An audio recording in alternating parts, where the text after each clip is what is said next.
yo Jabroil, men ummatimni kamoli yaxshi ko'rganligimda ummatimni mendan oldin tiriltirib do'zaxga Xudo kirgizib yubormadimi desalar, Jabroil alayhissalom aytar ekanlarki, yo Rasululloh, hali hech kim tirilgan yo'q, birinchi bo'lib siz tirildingiz. Rasululloh Abu Bakr Siddiq aytar ekanlarki, siz mahshargohga boring, meni ummatimni farishtalar tanimasdan qo'pollik qilib qo'yishmasin.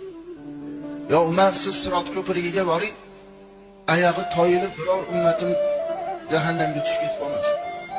Yo Ali, siz do'zaxning eshigiga boring, biror bir ummatim do'zaxga kirib ketib qolmasin.